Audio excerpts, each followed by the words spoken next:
Hello, everyone. Welcome to another episode of the Late Winner Show. We continue with our Champions League previews. Today, we're previewing the Group of Death, Group A, PSG, Man City, Leipzig, and Club Brugge. I have Jeremy, Magan, and Karan Tejwani. Welcome, guys. How are you? Good, Rishabh. How are you doing? Hi, Karan. Thanks for having me, mate. Yeah, thank you for having me on too. I'm doing well, thank you. Do you guys just mind introducing a little bit about yourselves as well? Karan, you start. Yeah. Oh, sure, yeah. Thank you. Right, so I'm Karan. I am a freelance football writer. I cover, obviously, football, as I mentioned. I've written a book called Wings of Change, focusing on Red Bull's football dynasty / family / philosophy, whatever you want to call it. I cover Red Bull and football. And in addition to that, I've also been in journalism for 5 years, featuring on publications like these Football Times, The Guardian, Sport360, etc.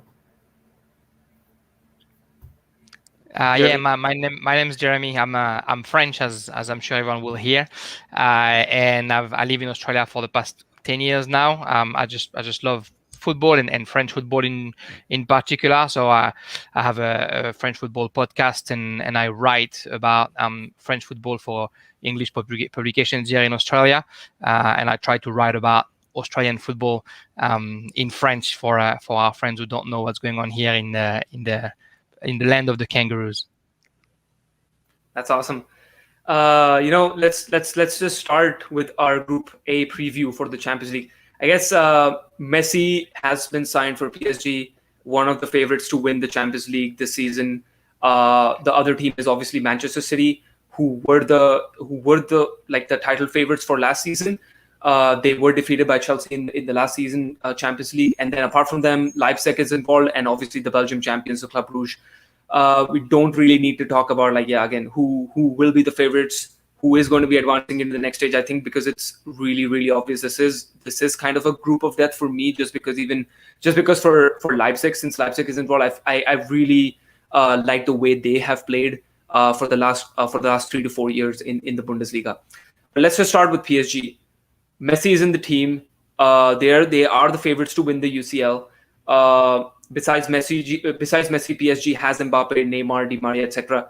Pretty much the most potent offensive line as I've seen in my entire football career that since I've been following football. The only thing that I don't really like here is probably Mauricio Pochettino here. I think, to be very honest, I think he's a really, really good coach, but not a really elite one, because he's really not promised anything in terms of trophies. He's not delivered anything in terms of trophies. I think even last season he won the Coupe de France and Trophy des Champions as the two titles that for PSG. They should have been they should have been the Ligue 1 champions last season, but they weren't. Obviously losing to Lille. Now it's obviously their fault that they didn't win, and they are in this group of death. What are we expecting in terms of PSG and their Champions League ambitions this season? Do you feel like they have enough to go that one step ahead that they missed out on 2 years ago? Yeah, certainly it looks like it. It looks like it's this year or never almost. I guess the arc of the Qatari ownership in Paris Saint-Germain is reaching a peak. You had a fantastic mercato. I mean, we spoke about it on the pod before, Rishabh. Donnarumma, Wijnaldum, Sergio Ramos, Messi, Nuno Gomez that they just got from Sporting.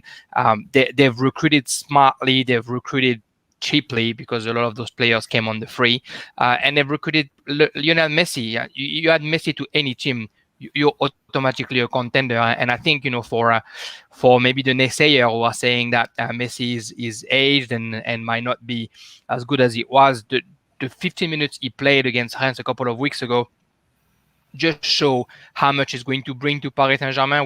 We keep saying that Paris Saint-Germain is a club that has been piling up talents without having a real cohesion and a real collective identity. Messi coming into the field just by himself and by the way he's play is going to give that identity to the team, because anybody playing around him will adapt to his style of play, which is the Barcelona style of play. You see him playing Neymar and Mbappe the last couple of years have been criticized for holding the ball a little bit too long and not doing what it takes. Messi came in and just played one touch. If Paris Saint-Germain plays like this season, I don't see one team able to beat them really. Their defense has been a worry, but the addition of Sergio Ramos, although he got injured again this week, will, I think, fix that. And again, I think Paris Saint-Germain can comfortably get out of the groups, be it first or second. What matters is, are they going to be ready when comes the round of 16, the quarterfinal? And that's when their club, their team, I think the squad will be at full strength. That's when Sergio Ramos is going to come back. That's when I'm sure Donnarumma will be, ready and fully accepted in the squad. And by then, to be honest, football, everything can happen. But it's hard for me to imagine which team can get through Paris Saint-Germain if they're in full force and if they're, spared by injuries. Messi will want to win in his new club to prove everybody that he can win somewhere else than Barcelona. Mbappe will want to win in his most likely last season in Paris Saint-Germain. Neymar will want to win to be able to please his best friend Messi. There's a lot of arcs colliding for Paris Saint-Germain to get that trophy that's been eluding them.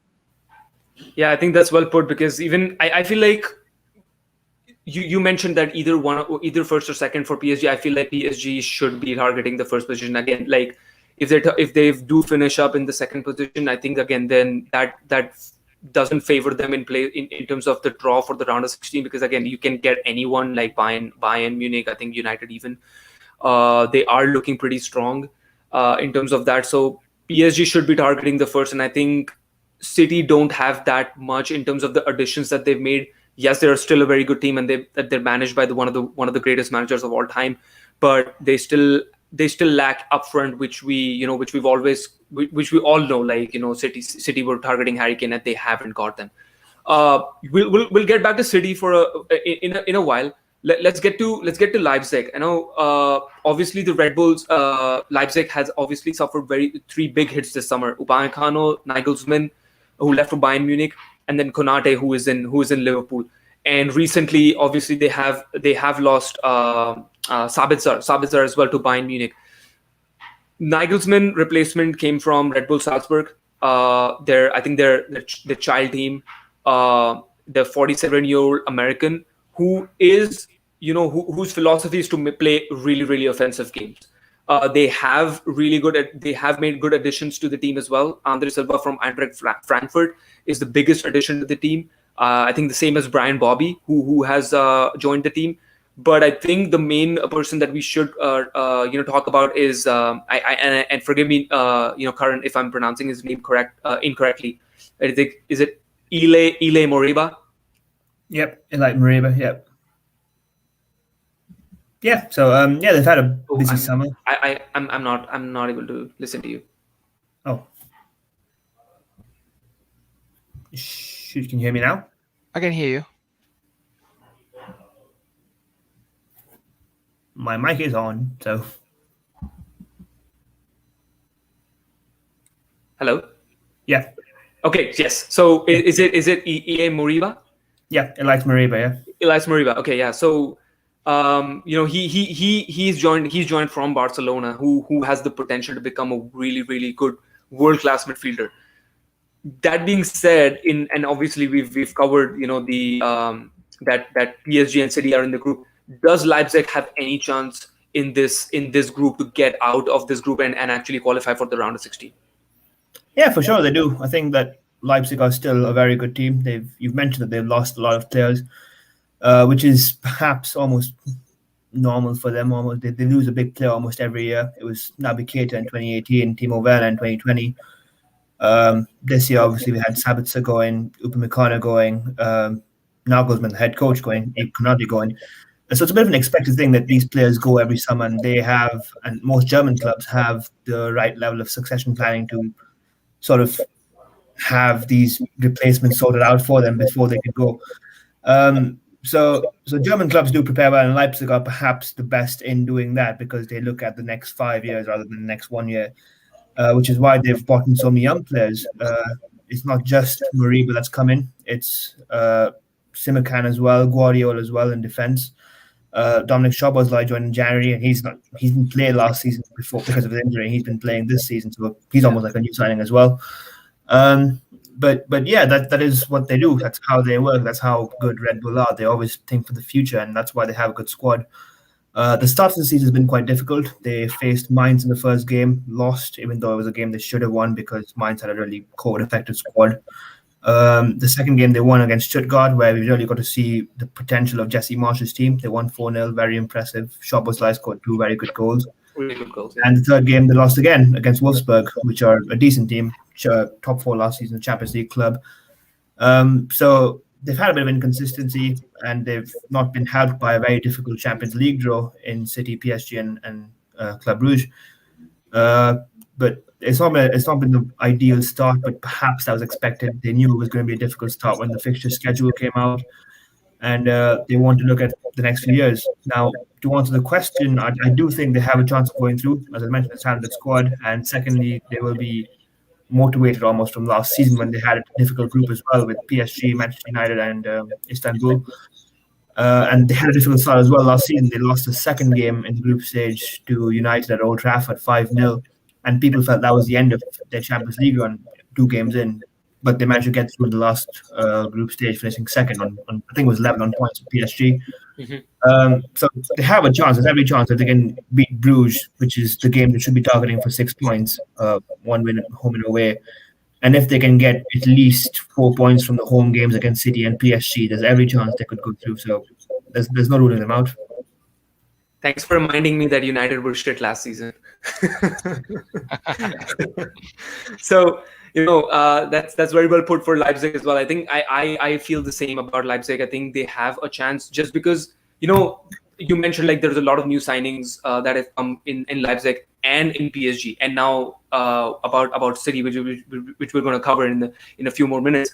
Their addition that they wanted, they haven't got that. So you really don't know like how these teams are actually going to perform. Like even I would like to see PSG this weekend when they play and see how Messi is going to gel in the team, because he played for 25 minutes against I think Stade Rennes in 2 weeks ago. So I really didn't see anything from him. Obviously, it was just probably a warm-up game for him as well, just to get used to in not a Barcelona shirt. So we'll see what happens in PSG, City, and Leipzig as well. So hopefully Leipzig can do some damage to the oil giants.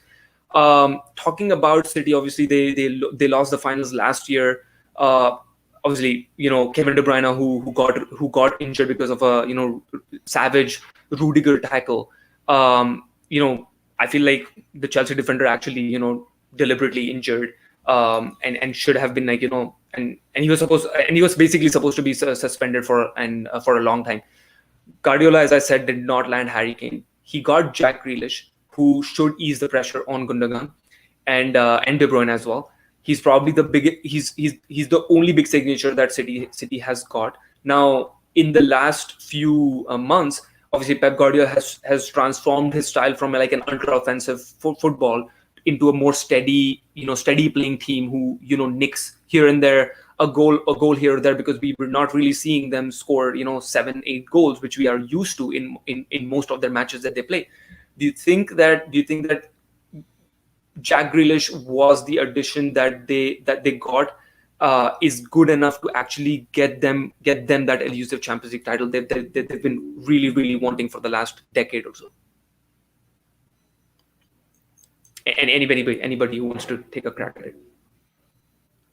Yeah, I guess I like Manchester City as a team under Guardiola because Guardiola does what he does, and he always adapts and he always evolves it and changes the way he plays. I think what you're mentioning, the fact that he changed his style of play, probably has to see with the fact that people started understanding how Guardiola plays, and people started playing the way Tuchel plays against Manchester City, which is parking the bus and playing in counter-attack. So now Manchester City has to find a way to get those teams to not play ultra defensive against them, to try and get them out. So I think it's a smart move to try and play a little bit lower, I guess, and try and use Ederson's amazing long pass ability to try and get in behind the defense, which we've seen many a time.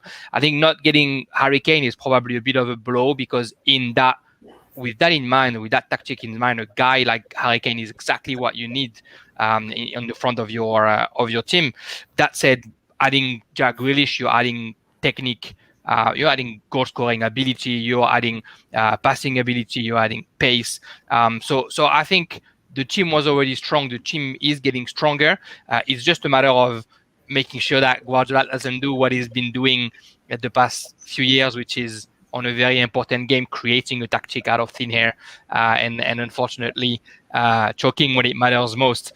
I wouldn't be surprised to see them going through. To be honest, it's probably the team that I'm worried the less about. Paris Saint-Germain, I know, watching them every single weekend, that something can happen that go wrong for them.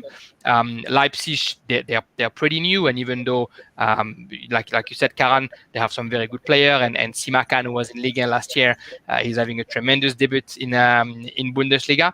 I feel like they're not favorites, obviously, when you have Paris and Manchester City.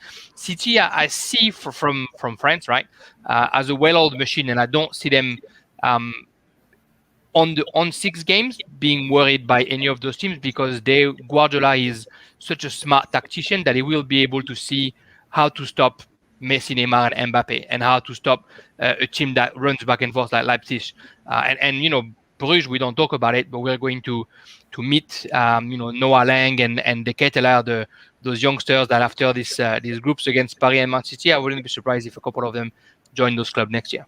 Yeah, I think exactly. I'm really looking forward to the PSG City game, and obviously City kind of had the upper hand last season in the semi-final when they played. I guess this season, I think PSG definitely has an upper hand on City, but you can't underestimate Guardiola. Without even a striker, he's done tremendous things for City, and I'm looking forward to it, what he does. I've already seen Ferran Torres, probably he's going to be their main striker, looks like it. So let's see what he has to offer in the Champions League. So really excited on that. Let's quickly touch on Club Brugge as well, who's the Belgian club in this group.